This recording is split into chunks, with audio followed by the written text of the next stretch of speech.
오늘은 나는 예배자입니다 라는 제목을 함께 은혜를 나누겠습니다. 예배의 삶은 이제 하나님께서 우리를 지으신 목적입니다. 그리고 예배의 삶은 하나님께서 우리를 구속하신 목적입니다. 인간은 본성적으로 온 마음과 정성을 다해서 하나님께 예배하면서 영광 돌리며 살도록 지음을 받았습니다. 그렇게 할 때 우리가 사실 행복을 느낍니다. 예배는 인간에게 내려준 최고의 선물입니다. 그리고 우리가 하나님을 믿는다는 표시가 바로 하나님 앞에 나아가서 하나님께 예배드리는 것이라 할 수 있습니다. 따라서 사실 예배의 삶이 무너지면 우리의 모든 것이 무너집니다. 반대로 말씀드리면 예배가 회복되면 우리의 모든 삶은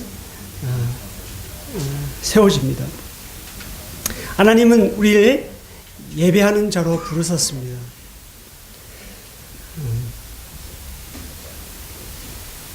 나는 예배자로 살아갑니까?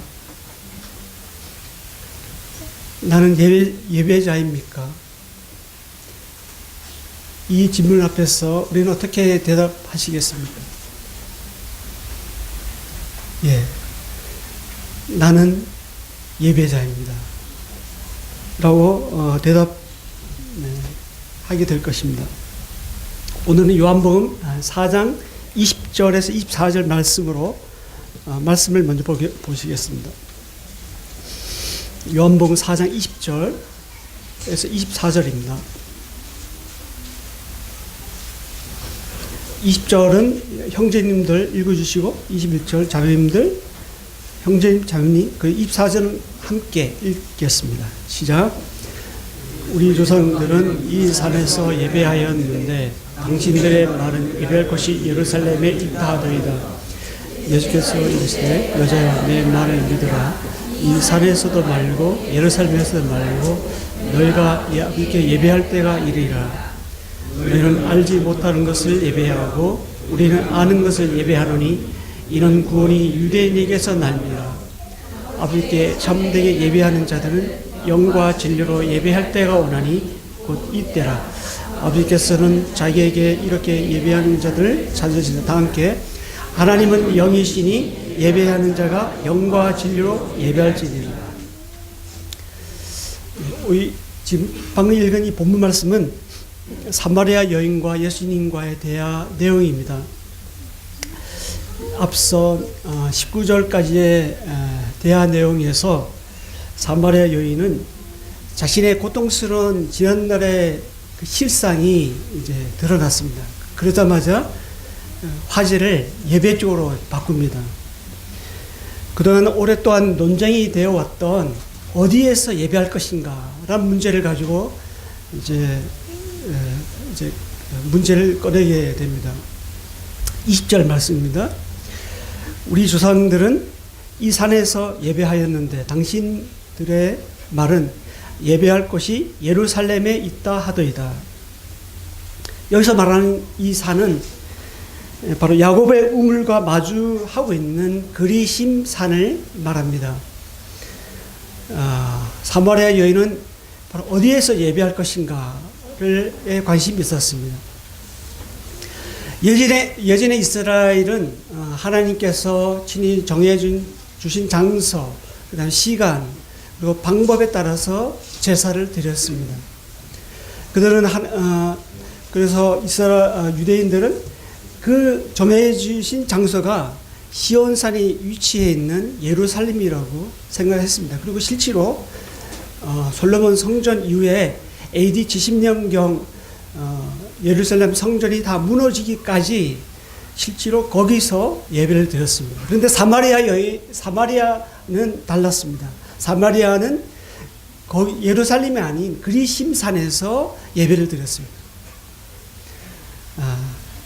사마리아는 기원전 722년 아수르에 의해서 멸망당했죠.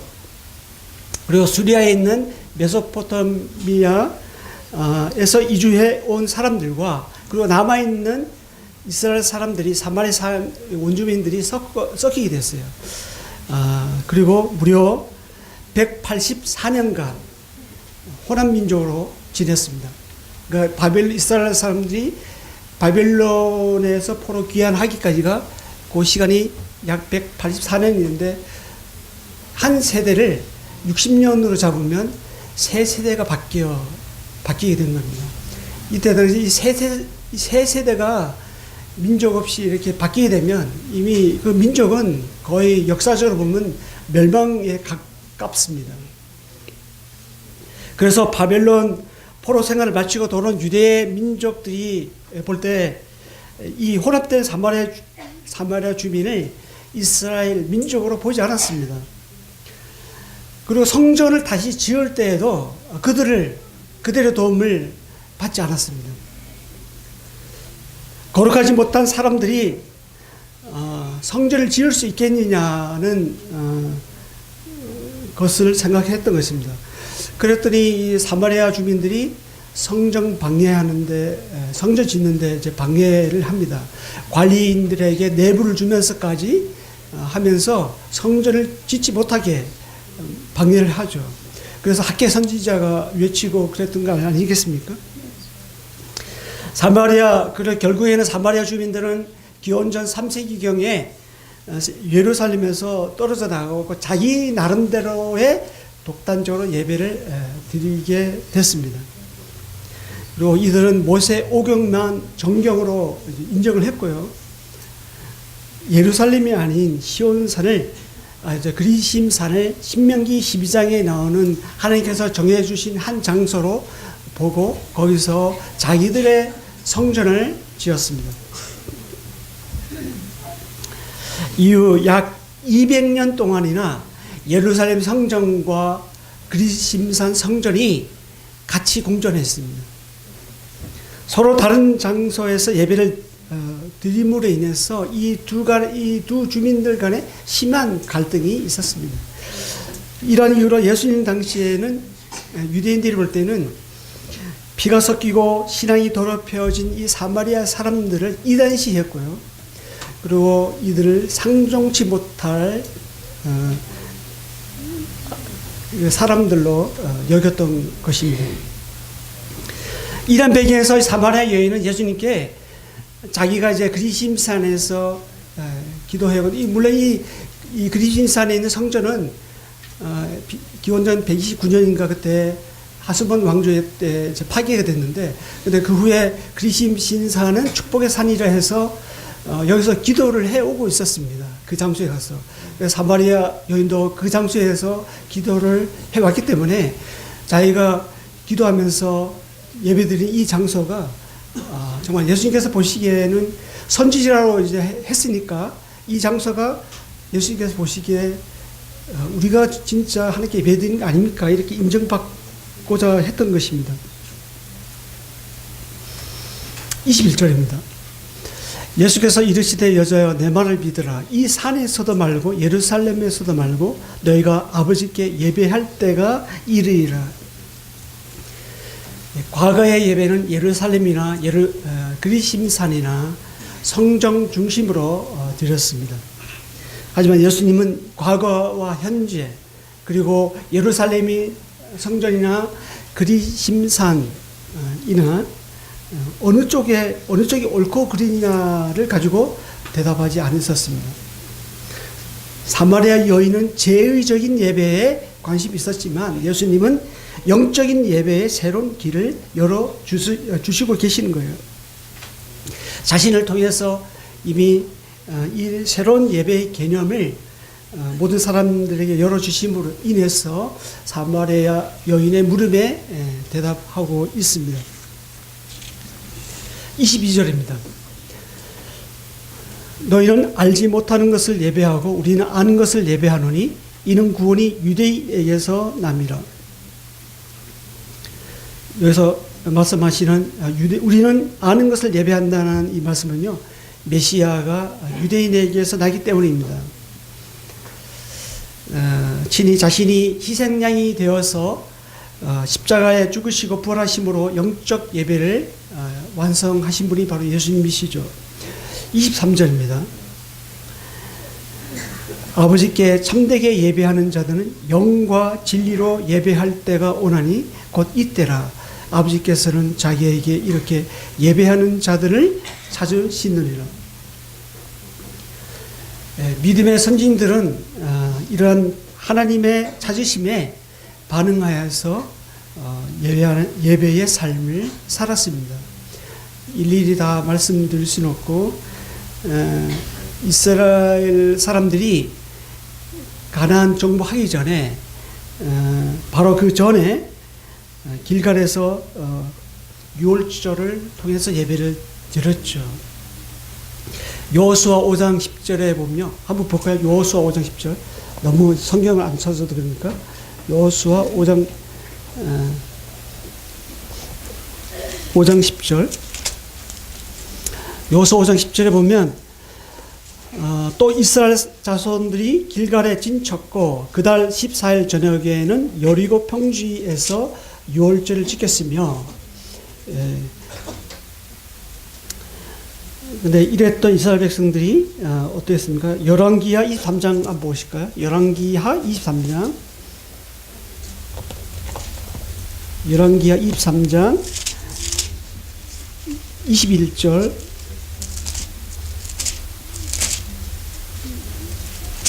21절부터 22절부터 보겠습니다. 사사가 이스라엘을 다스리시던 시대부터 이스라엘 여러 왕의 시대와 유다 여러 왕의 시대에 이렇게 유월절을 지킨 일이 없었더니 요시야 왕 18째 해에 예루살렘에서 여호와 앞에 이 유월절을 지켰더라. 이스라엘 백성들은 예배하는 백성으로 부름을 받았습니다. 근데 가나안 정복 이후에 오랫동안 예배를 지키지 않았다고 우리가 확인했습니다. 가나안 정복 이후에 남유다 요시야 왕 18년이 되기까지가 제대로 유월절을 지키지 않았습니다. 그 기간이 무려 746년이라는 기간입니다. 엄청나죠. 이들은 싸우느라고 바빴고요. 먹고 사느라고 바빴습니다.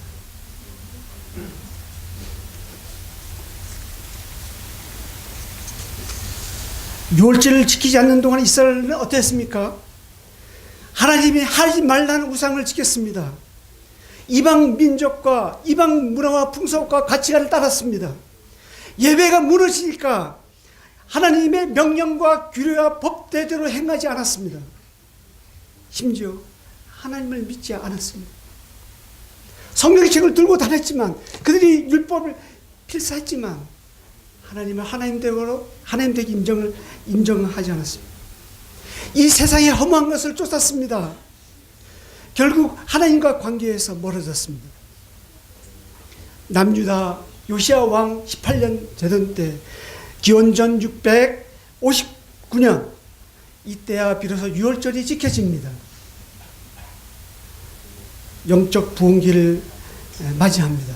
그런데 이것도 잠시, 요시야 왕이 죽자 이스라엘은 또 예배가 무너집니다. 그러다가 에스라서 6장 18절을 보겠습니다.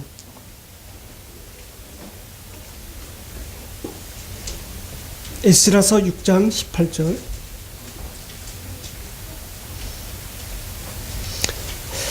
제사장을 그 분반대로 레위 사람들을 그 순차대로 세워 예루살렘에서 하나님을 섬기게 하며 모세 책에 기록된 대로 하게 하니라.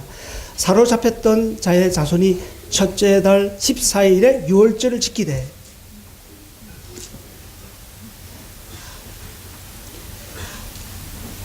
바벨론 포로 2차 기한 에스라에 의해서 유월절이 다시 지켜지는데요.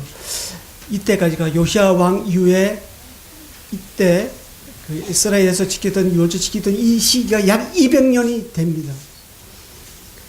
그동안 유월절을 또 제대로 지키지 않았습니다. 물론 이때 이 기간에는 예루살렘 성전 무너졌기 때문에 유월절 지킬 장소가 없었죠. 하여튼간에 예배가 무너지니까 그들의 삶은 노예로 전락했습니다. 그들의 삶은 피폐해졌습니다. 지금까지의 말씀에서 무엇을 알 수 있습니까? 예배가 무너지면 모든 것이 무너진다는 것입니다. 반대로 예배가 살아나면 모든 것이 살아난다는 것입니다. 우리는 떡으로만 살지 않죠. 역사적으로 봐도 영적 각성과 부흥은 예배의 회복에서부터 시작되었습니다. 그리고 19세기에 일어났던 형제운동 역시 제일 먼저 한 것이 주의 만찬을 매주 행하는 것이었습니다.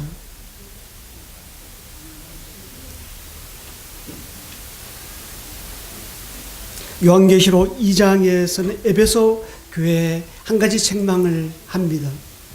그것은 너의 처음 사랑을 버렸다는 거예요. 이것은 뭐냐면 예배의 본질이 무너졌다는 것을 의미합니다. 그래서 권면하죠. 그러므로 어디서 떨어졌는지를 생각하고 회개하여 처음 행위를 가지라, 이렇게 말씀하십니다. 우리도 마찬가지입니다. 예배 없이 얼마든지 우리가 수고할 수가 있습니다. 예배 없이 우리가 얼마든지 인내할 수가 있고요. 악한 자를 용납하지 않을 수가 있습니다. 그리고 게으르지 않고 부지런히 주님을 섬길 수가 있습니다. 그런데 우리의 마음의 중심에 그리스도가 없이, 그리스도의 하나님의 그 사랑이 없이 어떤 것을 한다고 하면 그것은 공허한 예배가 될 수가 있다는 것입니다. 이처럼 우리의 삶에 이 예배가 차지하는 비중이 그만큼 크다는 것을 우리가 알 수가 있습니다. 하나님은 자기에게 이렇게 예배하는 자를 찾으십니다. 이것은 어쩌면 우리를 위해서 하시는 말씀입니다. 하나님은 예배하는 자를, 자기에게 이렇게 예배하는 자를 찾습니다. 이것은 뭐냐면 우리가 있어야 할 곳이, 우리가 있어야 할 곳에 있어야 한다는 말씀입니다. 그러면 어떻게 예배해야 할까요? 그에 대한 답이 24절입니다. 하나님은 영이시니 예배하는 자가 영과 진리로 예배할지니라. 예수님은 무엇으로 또 어떻게 예배할 것인가를 말씀해 주고 계십니다. 즉 예배하는 자가 영과 진리로 예배하라는 것이죠. 여기서 영은 헬라어로 퓨노마입니다. 하나님과 교제할 수 있는 인간의 영을 말하기도 하는데요. 여기서는 성령님으로 보는 게 더 타당한 것 같습니다. 그리고 진리는 헬라어로 알레데이아스인데요. 특별히 하나님의 특별 계시인 성경 말씀을 이야기하기도 하고요. 그리고 진리의 성령을 이야기도 하고 또 진리이신 예수 그리스도를 이야기하기도 합니다. 예배하는 자가 성령님과 예수 그리스도 그리고 그분의 말씀으로 예배를 해야 한다는 것입니다. 이것이 예수님께서 말씀하시는 또 신학교회에게 보여준 영적 예배입니다. 이제 더 이상 예배에 있어서 어떤 장소나 특정한 시간에 국한되지 않습니다. 그것이 어디에든 관계없습니다. 이제 내가 서 있는 그 자리, 그곳이 바로 예배의 자리입니다. 그리고 그곳에 서 있는 내가 바로 예배자입니다. 현재 서 있는 그곳에서 성령님의 세미한 음성을 듣고 계시다면 그런 예배자의 진정한 모습으로 살고 있는 것입니다. 그리고 성령님의 인도하심을 따라 내가 발걸음을 움직인다면 그것은 예배의 진정 참된 예배를 드리고 있는 것입니다. 그리고 내가 지금 속해 있는 그곳에서 예수 그리스도가 내 안에 살아가도록 목자의 음성을 따라간다면 그것이 바로 내가 예배자의 모습으로 걸어가고 있는 것이라 할 수 있습니다. 예배하는 자는 하나님과 나 사이에 다른 어떤 것을 끼워넣지 않습니다. 하나님과 나 사이에 어떤 나의 욕심 그리고 나의 욕망을 끼워넣지 않습니다. 예배하는 자는 가치 있는 분에게 나의 모든 가치를 돌려드리는 것이라고 볼 수 있습니다. 하나님이 찾으신 이 예배자의 모습은 어떠합니까? 매일 매 순간 예수 그리스도와 그분의 말씀을 나의 삶의 첫 번째 자리에 두는 것입니다. 나의 어떤 뜻을 이루기 위해서, 내가 원하는 것을 얻기 위해서 말씀을 잠시 제쳐 놓는 것이 아닙니다. 참된 예배는 삶의 모든 영역에서 예수 그리스도가 가장 잘 드러나도록 하는 것입니다. 그리고 먼저 그의 나라와 그 의를 구하는 것이 예배자의 모습입니다. 이처럼 영적인 예배는 신약에 와서 우리의 삶 전체를 드린 것으로 확장되어졌습니다. 그러니까 우리가 모이면 이렇게 주의 만찬으로 함께 예배를 드립니다. 그리고 흩어지면 삶으로서 각자 삶 속에서 삶으로 나의 몸으로 산 제물이 되어서 하나님께 예배를 드립니다. 이것이 예배의 원어적인 두 가지 의미이고요. 그리고 신학교에 나타난, 신학교회가 행한 예배의 두 가지의 모습입니다. 그 중에 제가 이 예배의 두 가지 모습을 이제 말씀드릴 건데요. 그 중에 모여서 함께 의식적으로 드리는 예배입니다. 이것을 우리가 주의 만찬이라고 하죠. 근데 이 주의 만찬은 매주 행하고 있고, 우리가 보고 실제로 경험하고 있기 때문에 너무나 잘 알고 있는 말씀이죠. 그래서 주의 만찬에 대해서 특별하게 다루지는 않겠습니다.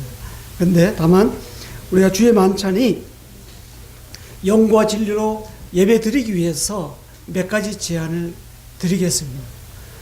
제가 지금 이 시간 드리는 몇 가지 제안은 어떤 특정 어떤 분을 염두에 두고 말씀드리는 게 아닙니다. 지난 37년간 제가 보고 듣고 경험한 것을 종합적으로 제가 정리한 것이니까요.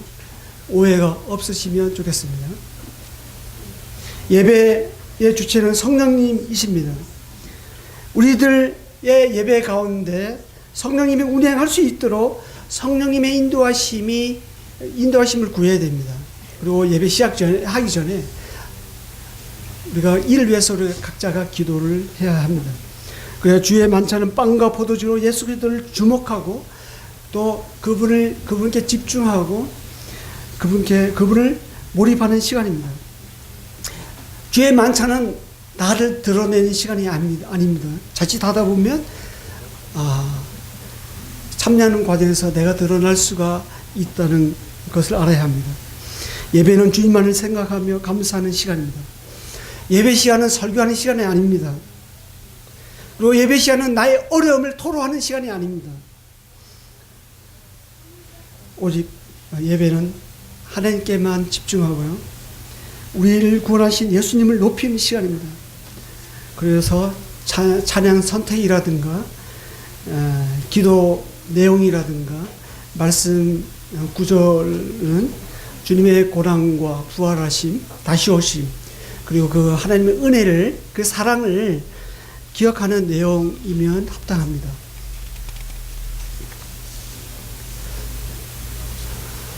두 번째로 시간을 지켜야 한다는 겁니다. 모든 성도는 하나님의 제사장들이죠. 어떻게 우리가 피치 못할 일이 있어서 한두 번 늦게 올 수는 있어요. 인간이기 때문에 그럴 수 있어요. 그렇지만 상식적으로 늦는 것은 하나님께 대한 예의가 아닙니다. 하나님을 높이고 존중한다면 성도가 예배가 방해되지 않도록 미리 와서 기다려야 합니다. 우리 인간의 만담도 그러지 않겠습니까? 상식적으로 늦는다면 그건 정말 예의 어긋나겠죠. 하나님은 예배하는 자를 찾으시는데 그 자리에 내가 없다고 하면 하나님 마음은 얼마나 마음이 참 아프시겠습니까? 주일에 우리가 예배를 참석하지 마시고 예배에 참여해야 되겠습니다. 우리는 주일에 예배하러 모이는 거지 예배를 보러 모이는 것은 아닙니다. 주님의 사랑을 입은 성도라면 어떠한 경우라도 주의 만찬에 참여하는 것이 합당합니다. 침례받은 이후에 특히 특히 형제님들 같은 경우는요, 침례받은 이후에 한 번이라도 주의 만찬에 참여하지 않는다 하면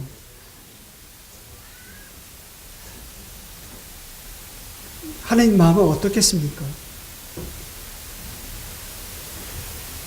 한 달에 한 번, 1년에 한 번이라도 참여하도록 우리가 힘써야 하겠습니다. 그래도 한 번이라도 참여하고 주님을 맞이해야 되지 않겠습니까? 그날에 가서 예수님께서 내가 정말 나를 집중하고 나에게 주목하고 나에게 감사하는, 물론 부족하지만 너의 그 마음을 내가 안다. 내 그 마음을 받았다. 진짜 고맙대이. 이렇게 그래 이런 말씀을 드리면 얼마나 좋겠습니까? 만약 무비보셋이 다윗의 상에 참여하지 않거나 다윗의 상에 앉아서 왕의 진미를 먹지 않는다고 생각해 보십시오. 어떻겠습니까? 그 결과 왕의 호의를 무시한 결과로 죽게 될 것입니다. 무비보셋은 자신을 돌아봤습니다. 그리고 왕께서 죽은 개 같은 날을 돌아보셨다는 것을 생각하고 감사했습니다. 그러면서 왕의 진미에 함께해서 참여를 했죠. 이것이 바로 은혜로 구원받은 성도가 주의 만찬에 참여하는 자세라고 할 수가 있습니다.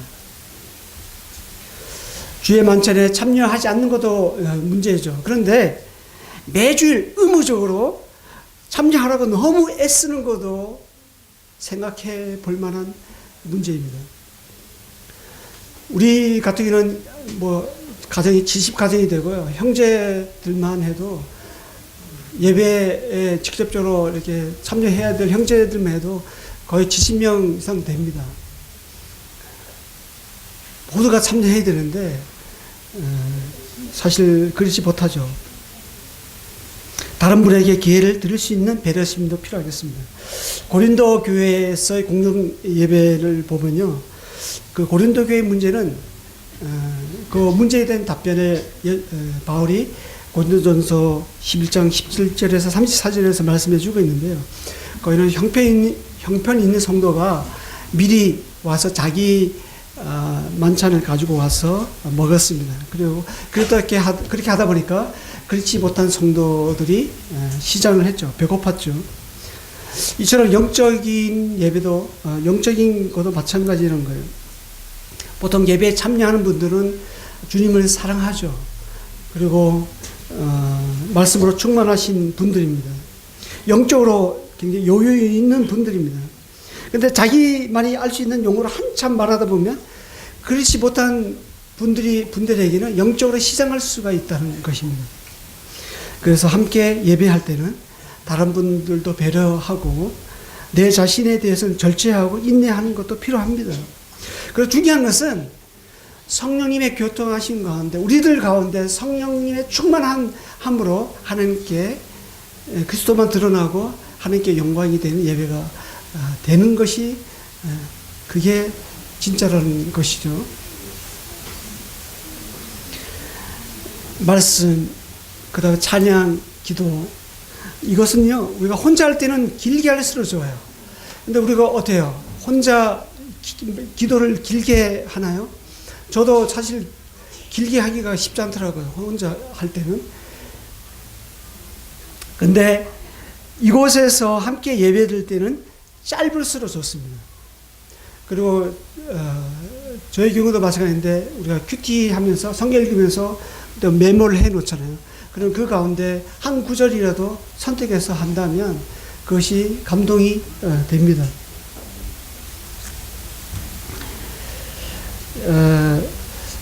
근데 우리가 이제 같은 본문으로 성경을 읽고 있기 때문에 한 구절만 이제 언급해도 사실 다 알죠. 다 읽지 않아도 됩니다. 그리고 어떻습니까? 만약에 다른 본문에서 이제 선택한다고 하면 다 읽을 필요가 없습니다. 핵심된 구절 하나만 읽어도 충분히 그 마음이 교통이 됩니다. 그리고 찬양도 굳이 4절까지 다 선택할 필요도 없다고 봅니다. 주중에 이제 찬양을 부르는 중에 한 절이라도 그 절이 감사가 된다면 그 절만 선택해도 돼요. 그리고 평상시에 감동된 부분이 있다면 그것을 시로 한번 적어서 낭독해도 좋다고 봅니다. 기도문이라든가 말씀 감사문을 글로 써서 하면요 굉장히 함축적으로 시간을 전략할 수가 있습니다. 여하튼 주의 만찬은 모든 성도가 만인 제사장으로 참여해야 하는 공중 예배입니다. 그래서 이 만찬 예배는 질서가 필요합니다. 그리고 가능한 형제님들은 짧게라도 참여하면 좋겠습니다. 그 찬양곡 선택도 참여하는 거예요. 그리고 자매님들도 참여할 수 있어요.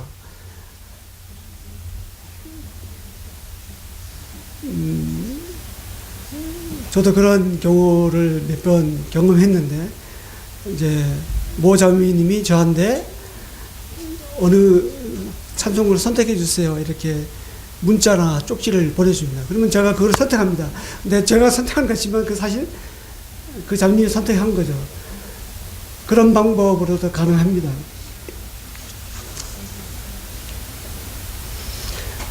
또 주의 만찬은 영과 진리로 하나님께 예배 드리는 공중 예배입니다. 다음은 우리가 흩어져서 삶으로 몸으로 드린 예배를 말씀드리겠습니다. 그래서 로마서 12장 1절에 잘 나와 있는데요. 그러므로 형제들아 내가 하나님의 모든 자비하심으로 너희를 권하노니 너희 몸을 하나님이 기뻐하시는 거룩한 산 제물로 드리라. 이는 너희가 드릴 영적 예배니라. 구약의 제사는 동물을 살아있는 동물을 죽여서 제물로 드렸습니다. 그러나 신약의 성도는 자신의 몸을 산 제물로 드립니다. 우리가 예배할 장소는 그리심산도 아닙니다.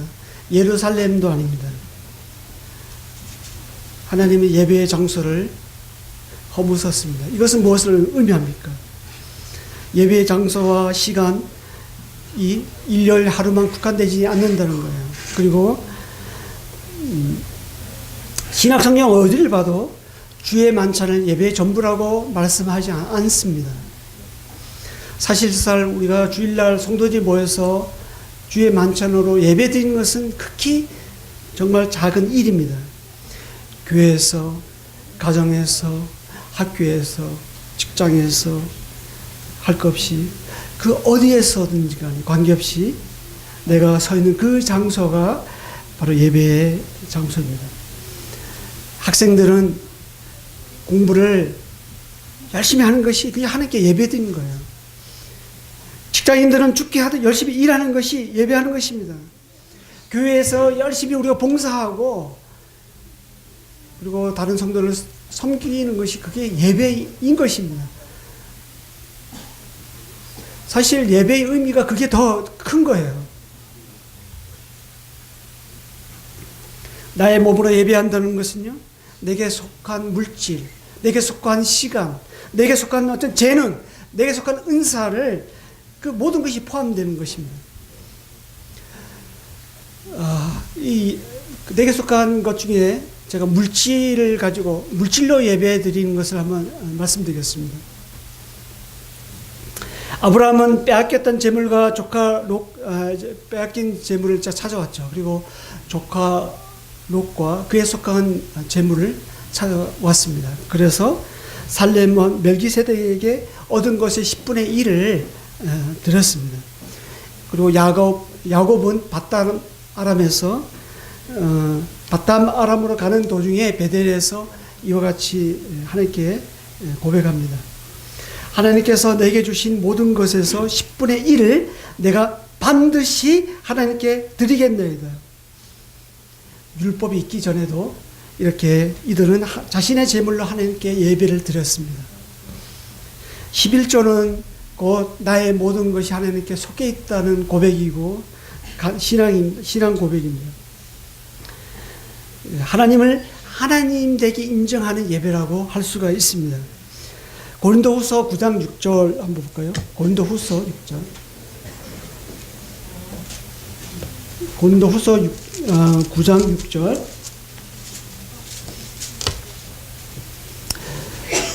이것이 곧 적게 심는 자는 적게 거두고 많이 심는 자는 많이 거둔다 하는 말이로다. 각각 그 마음에 정한 대로 할 것이요 인색함으로 억지로 하지 말지니 하나님은 즐겨내는 자를 사랑하시니라. 그리고 10절에 보면요, 심는 자에게 씨와 먹을 양식을 주시는 이가 너희 심을 것을 주사 풍성하게 하시고 너의 의의 열매를 더하게 하시리라. 여기서 앞에 보면 심는 자에게 씨와 먹을 양식이 나오는데요, 여기에서의 씨는 종자씨입니다. 종자씨. 어때요? 종자씨는 어때요? 종자씨는 다음에 농사를 위해서 남겨두습니다. 근데 겨울 동안에 우리가 너무 배고프다 해서 그 종자씨를 먹는다고 생각해 보세요. 그러면 다음에 지을 농사가 그 수확이 있겠습니까? 우리가 생활이 아무리 궁핍해도요, 11조는 자신의 제물로 하나님께 예배 드린 것과 같습니다. 그게 예배예요. 11조는 하나님을 하나님들에게 인정하고 존중해 드린 거예요. 그렇게 하면요, 우리가 생각하고 염려하는 그 이상으로 하나님께서 채워주십니다. 실제로 제 삶을 봐도 그래요. 제가 군대 갔다 와서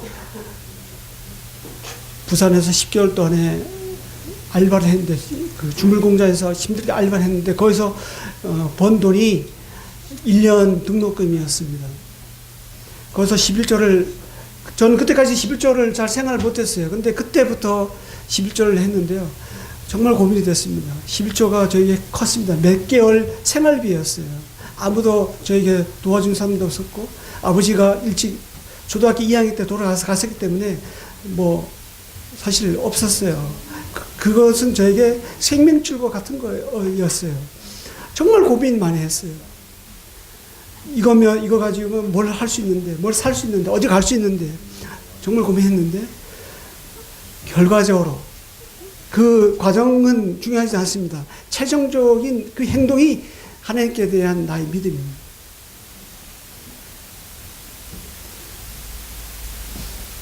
드렸습니다. 그래서 저의 삶이 지금까지 마르지 않는 그런 기름병과 같은 그런 삶의 연속이었습니다. 하나님의 손은 결코 짧지 않으면 우리가 저의 삶 속에서 검증이 되었고요, 검증된 바입니다. 물질로 예배드리는 것 한 단적 예를 말씀드렸습니다. 그 외에 시간을 예배드리는 것도 있고요, 많이 있죠. 시간은 어떻습니까? 우리가 하나님께서 우리가 있어야 할 그 시간에 내가 그 자리에 있는 것이 예배입니다. 우리가 지금 현재 다 여기 있는 이 자체가 하나님께 예배드리는 것입니다. 꼭 입술로 고백하지 않아도 이 자리에 내가 있는 것이 예배입니다. 성도들과 함께 있는 그 자리에 내가 있는 것이 예배입니다. 어린이들은 어린이 주일학교 있고요, 학생들은 학생이 참석하는 것이 예배고요, 청년들은 청년에 참석하는 것이 예배입니다. 장년들은 장년 모임에 내가 함께 하고 있는 것이, 그것이 곧 예배입니다. 그것이 예배의 시작이에요. 왜냐하면 하나님께서 모이길 패하는 어떤 사람의 습관과 같지 않고, 때가 그날이 가까우면서록 우리가 그렇게 하자고 했으니까 그 말씀에 입각해서 내가 나의 몸을 복종시키는 그 행위가 그게 예배인 거예요.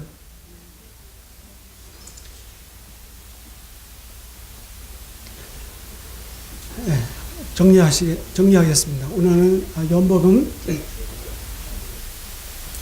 4장 20절에서 24절 말씀으로 나는 예배자입니다 라는 제목을 함께 나눴는데요, 사마리아 여인은 예수님과 대화해서 어디에서 예배를 드릴 것인가, 이 문제를 가지고 화제를 돌렸습니다. 그렇지만 예수님은 예배의 장소, 시간, 그 방법을 언급하지 않으셨습니다. 다만 영과 진리로 예배드릴 때가 올 것임을 말씀해 주고 있고, 그것이 바로 자신이 메시아로서, 구원자로서 십자가의 희생과 부활로 인해서 시작될 것임을 말해 주고 있습니다. 그리고 영적 예배의 새로운 길을 열어주셨습니다. 우리는 성령님과 예수 그리스도와 그분의 말씀으로 하나님께 예배 드릴 수 있습니다. 우리의 삶의 첫 번째 자리에 말씀이 최우선으로 둔다 하면 그것이 예배하는 모습입니다. 예배의 원어적인 의미로나 초대교회의 모습으로 봐도 두 가지의 이 예배의 모습을 찾아볼 수가 있습니다. 첫 번째는 모이면 함께 의식적으로 드리는 예배입니다. 이것을 우리는 주의 만찬이라고 합니다. 주의 만찬을 영과 진리로 드리기 위해서 제가 몇 가지 제안을 드렸습니다. 시간을 지키는 것이 예배의 시작입니다. 그리고 예배의 주체가 성령님이 되기 위해서 성령님의 인도하심을 구할 필요가 있고요.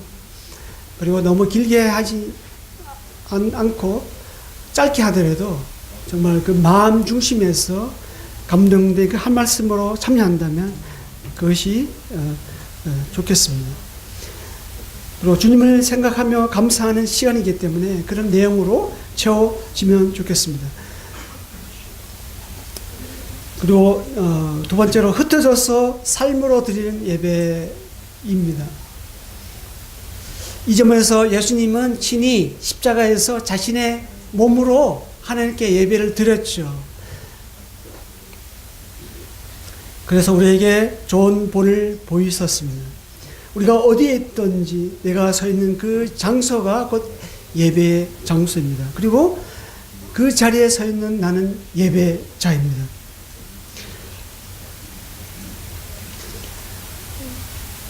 하나님은 자기에게 이렇게 예배하는 자를 찾으십니다. 성경의 역사를 봐도 예배가 무너지면 모든 것이 무너졌습니다. 반면에 예배가 살아나면 모든 것이 살아났습니다. 예배는 하나님이 우리를 지으신 목적입니다. 그리고 예배는 하나님께서 우리를 구원하신 목적이고요. 또 예배는 우리가 살아가는 이유이기도 합니다. 하나님 우리를 예배자로 부르셨습니다. 우리는 하나님 앞에 예배자로 살아갑니다. 만약 우리의 삶이 흐트러지고 무기력한다고 하면, 그리고 내가 어떻게 해야 할지 모른다고 하면요, 바로 그때가 나는 예배자로 바로 서 있는가 생각할 때입니다. 첫사랑으로 돌아가야 합니다. 내가 어떻게 구원받고 하나님의 사랑을 입었는지 생각해야 합니다. 우리가 매주일 주의 만찬을 통해서 이를 기억하고 함께 예배 드리는 것은 정말 큰 복입니다. 그리고 각자 삶에서 주님을 생각하고 또 말씀을 생각하고 기억하고 먼저 그의 나라와 그 일을 구하는 것이 예배입니다. 이번 한 주간에 우리는 나는 예배자입니다. 이것을 기억하면서 살아갔으면 좋겠습니다. 아까 부르던 예배자입니다. 부르겠습니다. 부르고 마치겠습니다.